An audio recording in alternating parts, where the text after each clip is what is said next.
Hello दोस्तों, नमस्कार। मैं हूं राज और आपका स्वागत है आपके चैनल वर्चू आईएनसी पे। कैसे हैं दोस्तों? आई होप अच्छे ही होंगे। दोस्तों, आज हम बात करते हैं इजराइल और फिलिस्तीन हमास के बीच में जो युद्ध चल रहा है उससे कुछ निष्कर्ष, कुछ सबक मिले हैं जो कि मैं आप लोगों के साथ शेयर करना चाहता हूं। अगर आप जिंदा हैं और अपनी निजी ज़रूरतों से आगे भी विचार कर सकते हैं तब विचार करेंगे तो पाएंगे कि इजराइल और हमास की ताज़ा घटना से कुछ सबक मिले हैं। जैसे सबक नंबर 1, उनकी दुश्मनी इजरायली महिलाओं, बच्चियों से नहीं थी। अगर होती तो वे सिर्फ उन्हें गोली मार देते, लेकिन उनका बलात्कार करना, उन्हें नंगा कर परेड करना, उनके शवों को छिल बिछिल करना, उनके शवों तक से बलात्कार करना, जाने कौन सी किताब सिखाती है उन्हें। जानने का प्रयास करना, वरना अगला नंबर आपका भी हो सकता है।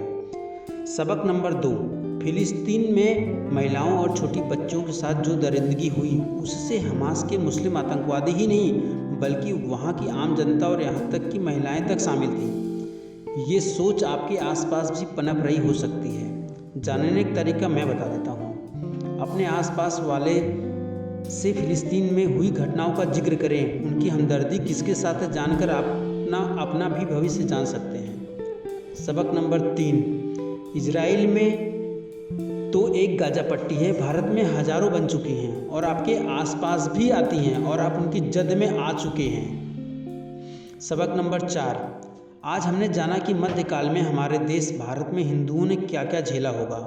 यही सब कुछ मध्यकाल में महमूद गजनवी, मोहम्मद बिन कासिम, अलाउद्दीन खिलजी, औरंगजेब और कथित महान अकबर, इन सब ने हिंदुओं के साथ वही किया था जो आज इजराइल में मुस्लिम आतंकवादियों ने किया। वो अलग बात है कि इन 70 सालों में आपकी मेमोरी फॉर्मेट कर दी गई है। सबक नंबर 5, इन घटनाओं से पता चल रहा है कि हिंदू महिलाएं जौहर क्यों कर लेती थीं। चूँकि महिलाओं के शव के साथ भी बलात्कार करने में इन्हें कोई संकोच नहीं होता, इसलिए हिंदू महिलाएं जौहर करती थी ताकि उनका शव भी इन दरिंदों के हाथ ना लग सके। सबक नंबर 6, हम सबको अपने बुजुर्गों का धन्यवाद देना चाहिए जिन्होंने सैकड़ों सालों तक ऐसी दरिंदगी देखने झेलने के बावजूद भी हमें अपने धर्म को बचाए रखने में हमारी मदद करी। सबक नंबर 7, सेकुलरिज्म एक धीमा जहर है। दरअसल इजराइल ने अरब इजराइल युद्ध के बाद कभी कोई बड़ी जंग नहीं देखी। इन 50 सालों में इजराइल में एक नई पीढ़ी आ गई जो पूरी तरह से सेकुलरिज्म के नशे में चूर हो गई। ये ठीक वैसा ही है जैसे आपके बच्चे नहीं जानते कि 2 या 3 घंटे बाद बिजली पानी के बिना कैसे सर्वाइव कर सकते हैं। अगर कुछ और साल भाजपा सत्ता में रहे तब जो नई पीढ़ी आएगी वो भूल जाएगी कि कांग्रेस दौर में क्या नंगा नाच होता था। अच्छी बात है, अब इजराइल की नई पीढ़ी ने उन्हें सब कुछ देख लिया जो उन्हें पूर्वजों ने भी नहीं देखा होगा। सबक नंबर 8, सिर्फ चेहरे बदले हैं, देश बदला है, मुस्लिम आतंकवादी संगठन का नाम बदला है, बाकी वास्तविकतापूर्ण कृत्य वही हैं जो 1300-1400 साल वर्षों से चले आ रहे हैं, कुछ नहीं बदला है। सबक नंबर 9, अगर देश की सरकार और सुरक्षा एजेंसियों का ध्यान भटकाया जा रहा है तो सावधान रहने की ज़रूरत है आपको। कैसे? आइए समझते हैं पूरी प्लानिंग कैसे हुई। बेंजामिन नेतन्याहू सरकार ने कुछ साल पहले न्यायिक सुधार बिल लागू किया।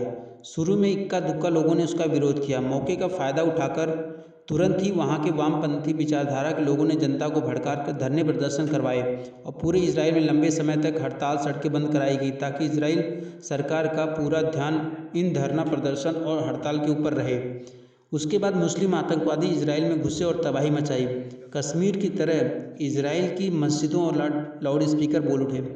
विश्व की सबसे सर्वश्रेष्ठ गुप्तचर एजेंसी मोसाद को भी इसकी भनक नहीं लग पाई क्योंकि सरकार और मोसाद का पूरा ध्यान इजराइल में पहले धरना प्रदर्शन, अराजकता इत्यादि पर था। सबक नंबर 10, याद रखना आज जो इजराइल में हुआ वैसा ही कुछ कभी न कभी हमारे देश में भी होगा।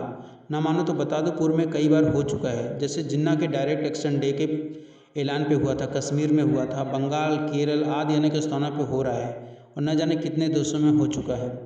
सबक नंबर 11, इन जिहादी कबीलाई सेनाओं का मुख्य हथियार बच्चियों का बलात्कार, जबकि दुनिया में किसी अन्य धर्म में ऐसा नहीं है। युद्ध के नियम में होते हैं। ये हमास तथा इजराइल के मध्य छिड़ी जंग नहीं है, ये जिहाद है। तरीके से वही 1400 साल वर्ष पूर्व जो उन्होंने अपनाए थे वही पैटर्न आज भी अपना रहे हैं। सबक नंबर 12, अब जब इजराइल ने युद्ध की घोषणा कर दी है तो भारत में भी एक समुदाय विशेष सेव गाजा चिल्लाएगा। बस आपको अपने आसपास रहने वाली उस सभी सोच को पहचानना और सतर्क करना है। सबक नंबर 13। इस घटना के बाद इजराइल में सत्ता और विपक्ष दोनों साथ खड़े हैं और अपने यहाँ के नेताओं की सोच पहचानने के यही मौके होते हैं। हमारे आपके परिवार के बाहर भी एक दुनिया है जो आज नहीं तो कल आपके अस्तित्व पर, आपके बच्चों के अस्तित्व पर असर डालेगी, जरूर डालेगी। उसका भी सोच कर चलना है, केवल पैसा ही जीवन नहीं है। जय श्री राम दोस्तों।